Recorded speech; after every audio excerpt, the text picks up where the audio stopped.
Hi, how are you there? Welcome back with me, Rafaela, and this time we're going to talk about the difference between a fact dan effect. Ya, kali ini kita bakal ngomongin tentang bedanya antara effect dan a fact yang sering membuat kita bingung karena maknanya mirip.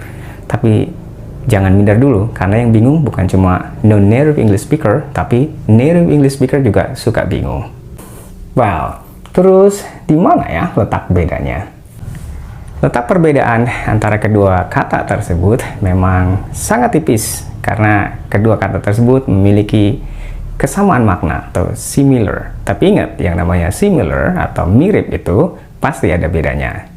Mari kita bahas kata yang pertama, yaitu a fact.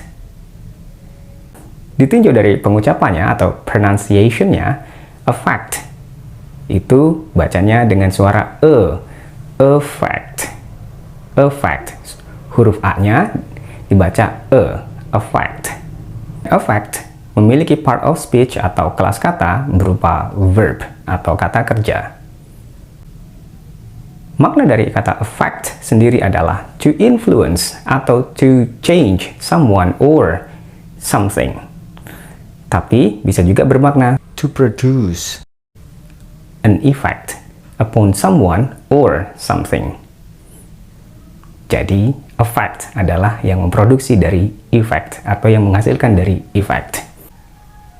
Kalau ditinjau dari makna yang tadi, maka a fact itu dekat dengan influence dan change. Jadi, sinonim dari a fact adalah influence dan change. Sementara itu, kalau kita ngomongin effect, ingat bacanya effect, pronunciation-nya itu effect, bukan effect. Huruf E-nya itu dibaca E, lex E, effect. Effect berkelas kata noun. Jadi part of speech dari effect adalah noun secara umum, karena bisa juga jadi verb. Tapi yang akan kita bahas di sini adalah effect secara umum, karena lebih sering munculnya sebagai noun, bukan sebagai kata kerja. Dan makna dari effect sendiri adalah result of the change, hasil dari perubahan. Sampai sini clear ya? Effect adalah result dari change, hasil dari perubahan. Sementara tadi, a fact adalah to produce an effect on someone or something. Jadi cocok ya, effect itu hasil dari a fact. A fact itu menghasilkan effect. Dan kalau dilihat dari maknanya, effect itu dekat dengan result. Terus, kalau makna dalam bahasa Indonesia apa dong? Well, makna dalam bahasa Indonesia kedua kata tersebut bermakna mempengaruhi atau pengaruh. Oke, mari kita masuk ke contoh dari kedua kata tersebut, supaya tidak hanya tahu maknanya, tapi bisa menggunakannya dengan baik dan benar dalam kalimat. Yang pertama, kita punya a fact. He traveled to Africa and was deeply affected by what he saw.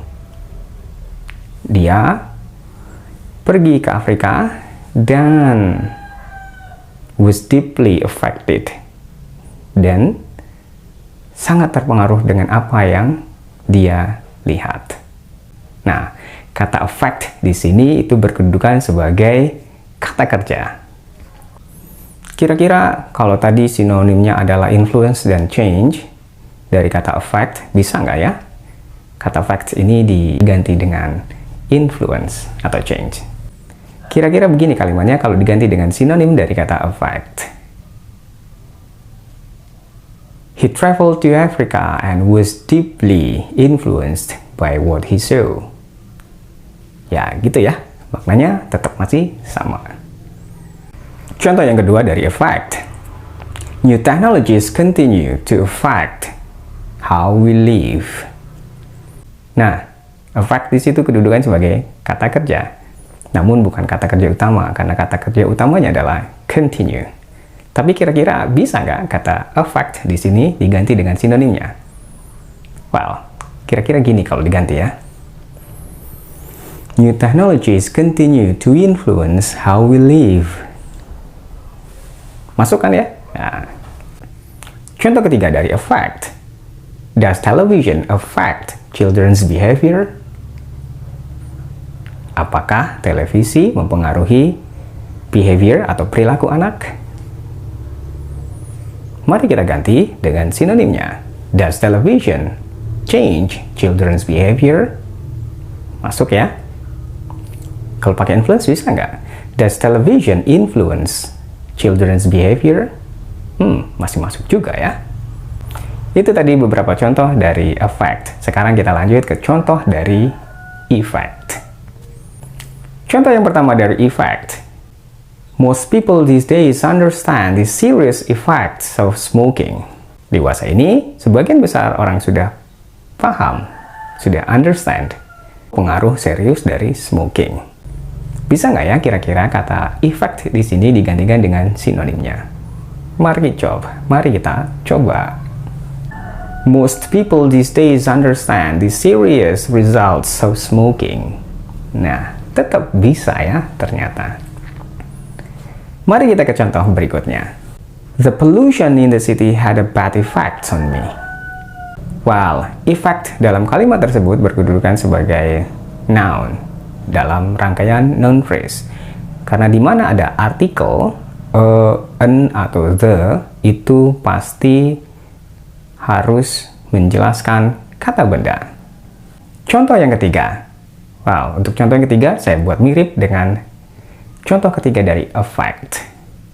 Simak baik-baik.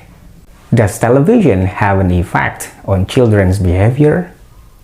Does television have an effect on children's behavior? Effect-nya di sini tetap berkedudukan sebagai noun karena kata kerja utamanya adalah have. Beda dengan affect. Kalau affect di kalimat tadi berkedudukan sebagai verb. Sementara effect di sini berkedudukan sebagai noun dalam rangkaian noun phrase. An effect. Seperti yang tadi saya sampaikan, di mana ada artikel, baik itu an atau the, pasti difungsikan sebagai penjelas dari kata benda atau noun. Karena artikel itu memodifier noun. Well, gimana? Sudah bisa dipahami ya kira-kira perbedaan dari affect dan effect. Sekali lagi untuk nge-review aja ya. Affect itu yang menghasilkan effect, sementara effect adalah hasil dari effect atau hasil dari change. Dan keduanya memiliki part of speech yang berbeda. Affect umumnya adalah verb dan effect adalah noun. Jadi kalau dalam kalimat keduanya berposisi berbeda. Yang satu sebagai kata kerja, yang satu sebagai kata benda.